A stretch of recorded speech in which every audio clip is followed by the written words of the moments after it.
Sige, so let's stick to your 2 million na lang. Yung 2 million ninyo, nabayaran na kayo? Opo. Paano binayad sa'yo ng munisipyo? Ano po? How did the municipality pay you yung 2 million mo? Hindi ko na. Cash din ba? Cheque ba? What? Check din yata po eh. Cheque din yata. Ba't hindi mo na Hindi ko maalala? po, sa totoo, You're not sure. You're not sure hindi ko anymore. na sure ho. Kasi matagal na yun, di ba? Opo. Wala namang interest pagbayad nila. Yun lang hindi ko po alam. Yung 2 million mo dapat yata eh. Walang interest. Opo. So napapautang kayo, walang interest lang. Hindi nyo alam kung may interest o wala. Opo.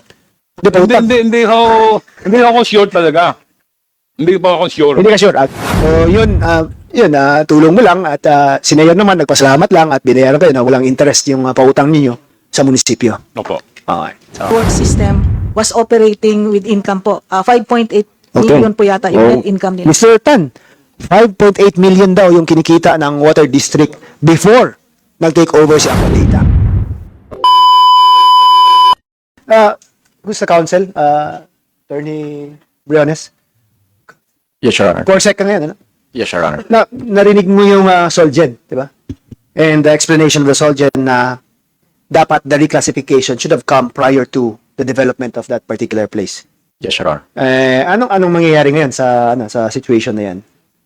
Na the Solgen says that it was technically void ab initio yung contract that was entered into by the LGU and your company. Yes, Your Honor. For Avenger Land and Comnet, which I represented during the last hearing, Your Honor, it is our opinion, Your Honor, that the contract, although based on the opinion of the Solicitor General, it was void ab initio. We believe that the same contract must be declared as void ab initio by a court of competent jurisdiction first. It does not, they cannot, as suggested, the Sangguniang cannot just order the demolition or declare for itself that the contract is void ab initio and of no effect. And secondly, Your Honor, we believe that since the other party to the contract is the municipality, we believe that the municipality cannot allege that the contract is void ab initio being a party to the same contract, Your Honor. So, that's our initial Naturally, position on that. walang any of the parties who would say na it's void ab initio. Tama po ba? Kasi both of you agreed, di ba, na hindi Yeah, yung i-enter. So it has to be somebody else who will question the legality of that particular contract. And that the court must first declare it to be void ab initio before it can be reverted back to its original use. Yes, Your Honor. Right. Now, itong the discussions right now was on the allegation of the lack of yung hindi inabot yung threshold na how much, ilang million yun, Koa? Based on the contract po, 60 million po. 60. Ang inabot niya lang is 56 point something. No? Yan na aspeto po. Ano pong masabi niya on that?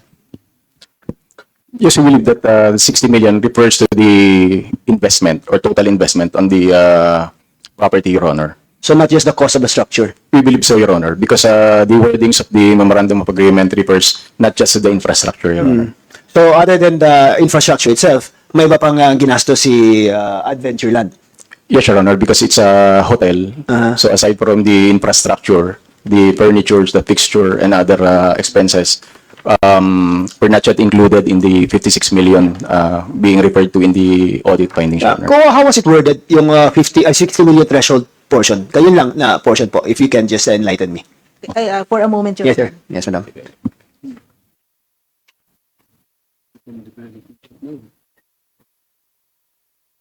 Mr. Chair, while waiting for the COA, can we go to Mr. Tan? O, wala pa? May pa. Please proceed. Kasi he's here. Mr. Herbert Tan, sir. Yes po. Salamat po at nag-attend kayo. Now, we've been looking for you kasi nga medyo how would you put it? Medyo controversial yung Aquadata taking over the water district. And I want to clarify lang some things coming from your point of view as the representative or the president of Aquadata. Yung Aquadata po, ang corporation was organized when? Kailan po, kung maalala nyo? Hindi ko masyado maalala eh. Hindi mo maalala? Opo. Okay. Medyo matagal na po eh. Medyo matagal na. Opo. Okay, so ito na lang. Maalala nyo na nagbigay kayo ng advances to the municipality. Sa munisipyo.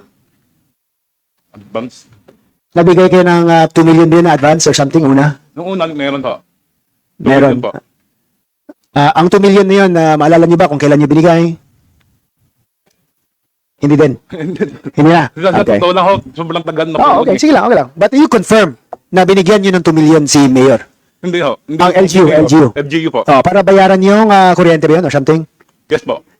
Okay. So, ano ba yan? Yung funds na yun, personal mo ba na pera or pera ng corporation? Personal, pera ko po. Personal na pera mo. So, in advance mo lang sa munisipyo para Hindi ko mabayaran. advance. I mean, Hindi ko advance po. tulong lang. Opo. Tulong lang. Opo. Ganun, para bayaran ng munisipyo yung kuryente nila. Opo. Ba't mo naman naisip, Mr. Tan, out of the goodness of your heart, bigyan mo lang ng 2 million yung munisipyo? Hindi ko binigay pahiram Wait, po. pahiram. May pahiram ba yan? Was it a loan? Parang pinautang nyo? Pahiram na ho. Pahiram. Opo. Okay. Sige. So, pinahiram mo yung munisipyo. Opo. May agreement ba kayo? May kasulatan ba kayo na that would show na ito ay pahiram? Parang wala po eh. Wala. Parang wala po. So, paano mo binigay? Was it by bank transfer? Cash na binigay mo? Ano? Hindi po. Manager checks po. Manager's check, no? Opo. And so, maalala mo, wala kayong agreement. Walang papel na pinirmahan ninyo at saka yung kung sino man ang tumanggap ng manager's check mo na nagpapatunay na ito ay pinahiram mo lang sa munisipyo. Wala po. Wala. So, binigay mo na yung cheque, in-encash naman ni munisipyo. Opo. At binayad naman sa kuryente. Opo. Okay. Sa pagkaalala mo, no? As far as you remember. Memorize. Yes. I understand. Na, other than yung 2 million pesos, Mr. Tan, meron din daw kayong 20 million na binigay sa munisipyo. Papahiram din. Opo. Pahiram din na 20 million. Opo. So, total po is 22 million na po. Opo. Now, tanong lang po. Again, nabayaran na ba kayo ng munisipyo sa 22 million mo? Hindi, nung 20 million, hindi po sa akin personal po. Okay. Kanino yan? Yung kay chairman po namin, Chairman ng ano po? ako data po. So, Aqua Data na ang nagpahiram. Hindi po. Yung sa chairman po namin ho. So, personal funds niya rin. Opo. Pinahiram niya yung munisipyo ng 20 million. Sa'yo, 2 million. Sa kanya, 20 million. Tama ba? Opo. Okay. Now, yung chairman na yun, malala mo ba pangalan nun? Sino yun? Si Joseph Yu po. Sino? Joseph Yu. Joseph Yu. Siya yung chairman of the board of Aqua Data ba? Tama ba? Opo. Opo. So, at that time, I'm assuming na na-organize na yung korporasyon na Aqua Data nung pagbigay niya ng 20 million. Hindi pa po. Hindi pa. Hindi pa po. So, hindi pa siya chairman nun.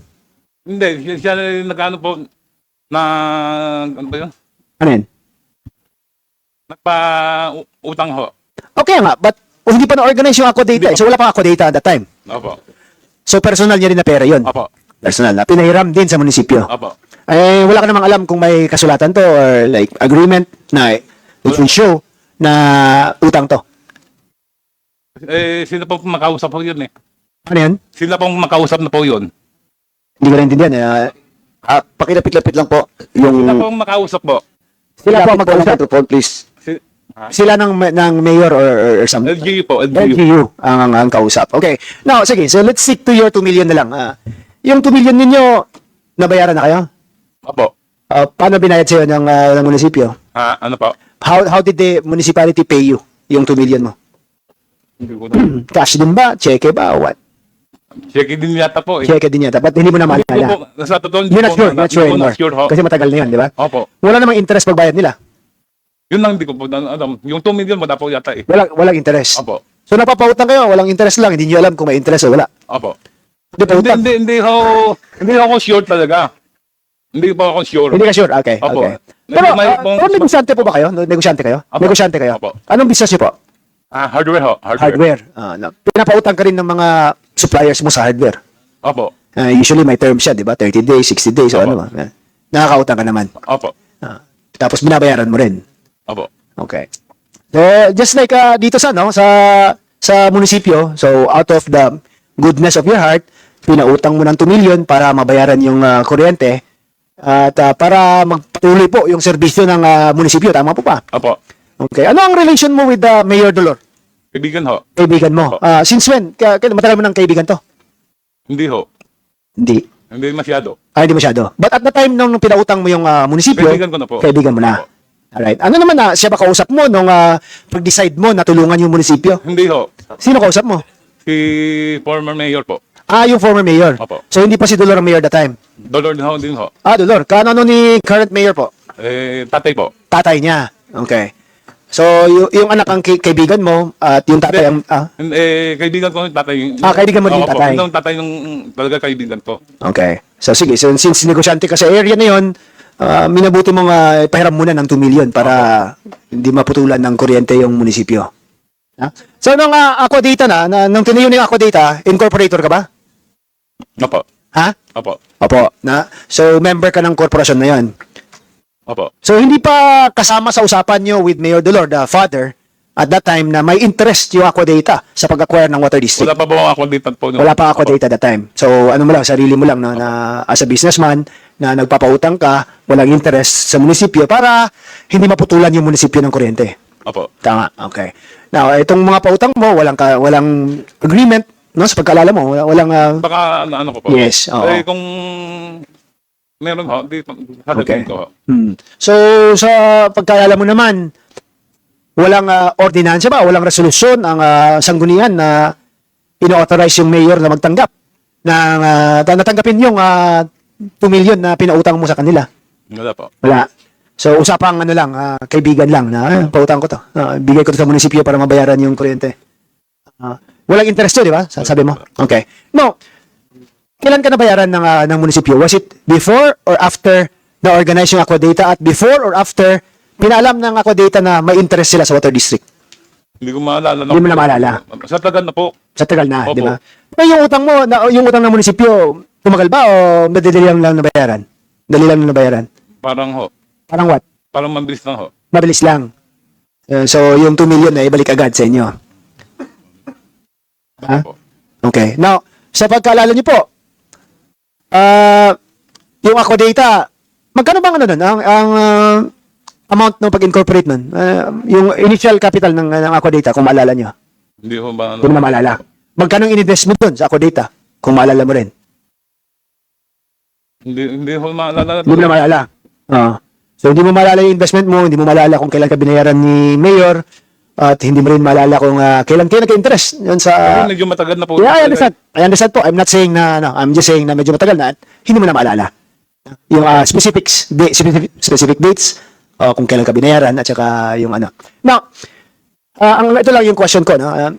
Kasi nagka-interest yung Aqua Data sa Water District. At sa tingin mo ba, nagkaroon kayo ng unfair advantage po in getting that contract sa Water District dahil pinautang nyo yung munisipyo? Hindi ho naman. Hindi naman. Opo. No. So kasi kung hindi mo pinautang, mapuputulan sana ng kuryente yung munisipyo, tama ba? Opo. Malaking kahihiyan yan sa administration, di ba? Kung maputulan ng kuryente yung... Tulong ho sa bayan. matulong sa bayan, oo nga, oo nga. But it would put the LGU in a very embarrassing situation kung ang munisipyo mismo ay naputulan ng kuryente. Tama ba? Mapapahiya sila. Tunay po. Yes. Kaya nga tinulungan mo para hindi mapahiya din yung munisipyo, di ba? Opo. At kaya para patuloy yung serbisyo ng munisipyo. Opo. Nagpasalamat ba si Mayor sa inyo? Ha? Meron na naman ho. Oo, nag-thank you naman siguro, di ba? Ang thank you naman ay hindi by way of the contract Hindi na ho naman ibenta ho. ko yung water district sa Hindi inyo. ho naman ho. Hindi naman. Hindi naman ho. Hindi naman. So, yun, tulong mo lang at si Mayor naman nagpasalamat lang at binayaran kayo na walang interest yung pautang ninyo sa munisipyo. Opo. Okay. So, now, so yun, nakuha nyo nga yung water district. Now, yung water district sa reports ng COA palugi. Tama po ba? Hindi ko po alam. Hindi mo alam. Opo. Member ka ng incorporator ka, stockholder ka, di ba? Hindi ba? Pinag-aralan po namin dahil ng maraming... Presidente ka nga pala. Pinag-aralan po namin. Ha? Maraming ginawa po kami Ha? para rehab po. Maraming din ginastos. Okay. Ang tanong ko lang po, sa pagkala mo, ilang taon kayo presidente ng Aqua Data? 6 6 years. 6 years. So, 7 po. so from the start na nakuha niyo yung kontrata sa Water District, ikaw yung presidente. Tama ba? Tama po. Yes. No? So, for 6 years, as president of the corporation, hindi niyo alam na alugi yung operations ng Water District. Hindi po. Hindi mo alam. Hindi po. Hindi ho, siyempre, hindi ho ako nakikinom sa mga yan naman eh. So, hindi mo na alam kung kumikita kayo, ako data. Kumikita isang ako data. Okay. Dahil marami na kami na rehab. At marami kayo na rehab. Na, maalala niyo rin po ba na yung Water District before kinuha ng Aqua Data ay kumikita pa rin. It's earning. Hindi po. Hindi ko po alam. Hindi mo alam. Apo. So, pumasok kayo ng negosyo na hindi mo pinag-aaralan. Pinag-aaralan po muna namin Okay. bago kinuha. So, kung pinag-aaralan niyo po, bakit hindi niyo alam na kumikita yung Water District prior to the entry of Aqua Data? Maraming ho leaks noon eh. Maraming ano yun? Leaks. Leaks. Opo. Okay, but yung leaks naman, ang mag-matter niyan, yung financial statement ng korporasyon or ng kooperatiba that time, yung Water District, di ba? Opo. At makikita mo yan kung kumikita ba o hindi. Supposedly. Sa financial statements pa lang. Without even looking at the leaks. No? Okay, so napag-take over ng Aqua Data, sabi ni COA, kumikita pa ng how much yun COA prior to the takeover of Aqua Data? Yung isang year na lang po, prior to 2008. Yes. 2007 po, meron pong the Bawan Waterworks System was operating with income po. 5.8 million po yata yung net income nila. Mr. Tan, 5.8 million daw yung kinikita ng Water District before nag-take over si Aqua Data. Sir, 5.8 million daw yung kinita ng Water District before nag-take over si Aqua Data. sir, di ba puputulan po sila Ng ano po? ng kurente po? Okay. Ewan ko kung bakit ganun nga ho eh. May kita pero napuputulan ng kuryente. Opo. So hindi niyo rin maintindihan bakit ganun. Yes. So it's really a question of management po siguro, di ba? Paano nila minanage? Kasi well, paano ka kikita Hindi. at the same time hindi ka capable of paying your obligations like kuryente mo. Kasi minana na yan eh, mana-mana Ano yan? po. Minana na sa ang mana-mana pa po sa admin. Ng ibang administration. Opo. Mm-mm. So minana nila yung 5.8 million na income. Opo, hindi naman nagbabayad sila ng kurente. Oo. Para nung silang kukuha ng tubig. Oh, kaya nga. Puputulan talaga na sila ng tubig.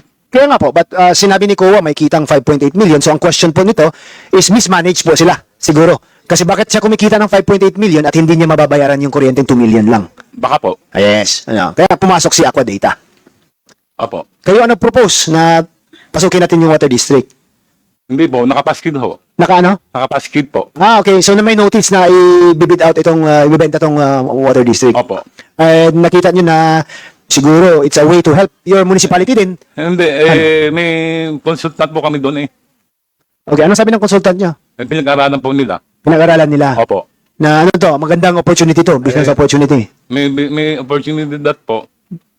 Saka pumasok po. Okay. So, itong opportunity sa to, isa sa nakita ko, based on the COA reports, maganda yung opportunity eh. Kasi, you took over an earning entity, kumikita ng 5.8 million year prior to the takeover Aqua Data.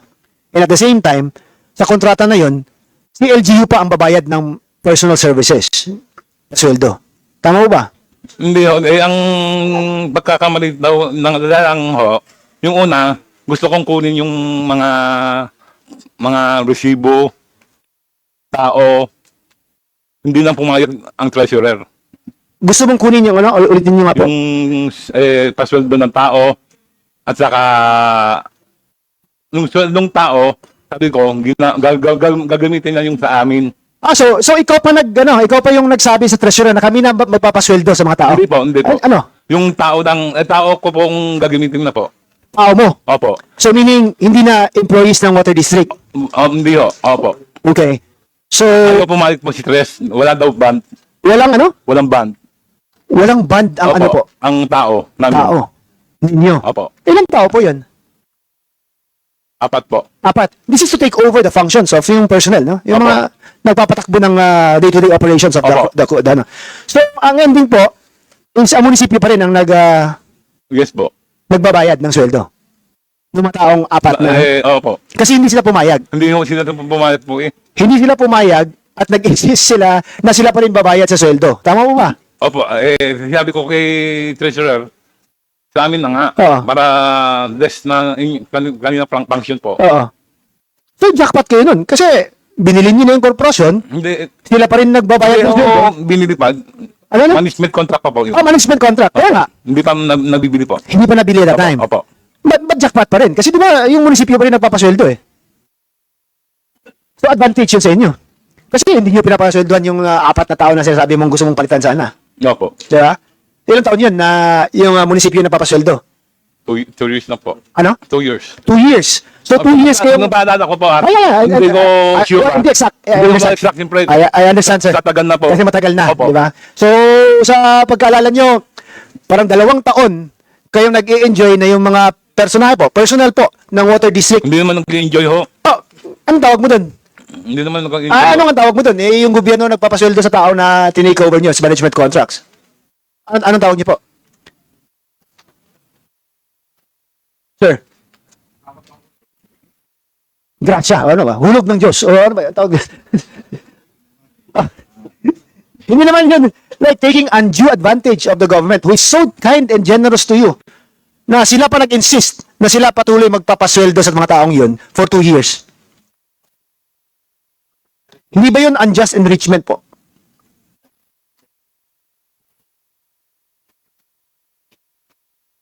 Attorney, si municipal admin, would you, you're a lawyer, di ba? Yes, Your Honor. Sorry, Chair. Vice Chair, Kate, before we proceed now, to the admin officer of BON, let me acknowledge the presence in the Zoom of the Honorable Jefferson Kung-Hun, representing the 1st District of Zambales, and Deputy Speaker J.J. Suarez, representing the 2nd District of Quezon, and the Honorable Jojo Lara, representing the 2nd District of Cagayan. Thank you for attending the hearing, sir.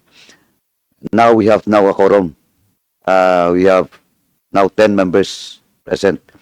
And pasagutin na lang po natin si attorney, then balikan natin po yung mga admin matters, no? So that we can decide. Since we have now the quorum, we can decide on all those resource person that was invited in today's hearing na hindi po dumating. Please, attorney, please proceed. I'm just asking your opinion po as a municipal administrator so I can end my question kasi matagal na itong question ko kay Robertan. Ma'am, 2 years po, no? Na yung munisipyo ang nagpapasweldo sa staff supposedly of the water district. And wouldn't that be taking undue advantage of the generosity of the municipality, ba? Your Honor, from my understanding po, what Mr. Herbertan was talking about was the management contract. Tama Management ba po? contract pala tayo. Management contract. Yes. And under the management contract po, the employees po are still under the payroll of the local government unit. The reason why, I suppose, Your Honor, ay dahil po sa ruling din na kailangan po ay banded po ang ating mga collectors. Kaya hindi po pwedeng under the payroll of a private entity yung po mga collectors natin. Pero ito lang yung nakuha ko from Mr. Tan eh. Siya mismo nag-offer na siya na magpasweldo sa mga taong ipapasok niya sana. Meaning, even under that management contract, he was earning enough to cover the wages of these people. Kasi siya na nga nag-volunteer eh. And from his mouth din, from his words, is that it was the treasurer who refused this offer. Now, wouldn't that be siguro super advantageous to the person who got that contract? We understand, Mr. Yes or no? It would seem that way, Your Honor. It is actually, di ba? However, Your Honor, if I may po, Right, right. siguro po ang iniisip po din ni Treasurer is magkakaproblema din po kami if in case because I assume based on the management contract, it was explicitly expressed po, Your Honor, that the employees are still under the payroll po ng LGU. And kung ang collector po ay under the payroll of the LGU, dapat po talaga ay banded sila. Yes, I understand that was part of the contract. That's why I was saying also na in the previous hearings pa, sinabi ko na this guy got a sweetheart deal eh. Kasi siya nga willing to pay for the salaries, meaning included na sa kinikita niya, kaya niyang pagpasweldohan yung mga tao. But he got a contract which states na kami pa rin magpapasweldo sa mga taong yan. No? from the LGU side. Yes, Your Honor. So medyo ano talaga, I mean, okay, yung sobra pa sa, chairman ako, paano ba tawag mo dyan sa contract na yan? Di ba? It's a sweetheart deal ba?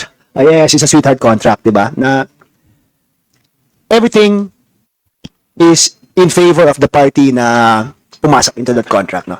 So anyway, may co-findings naman po, and that COA has properly addressed this issue naman, di ba? Na flagging it, right? COA? Okay. So sige. Thank you, Mr. Chair. Thank you,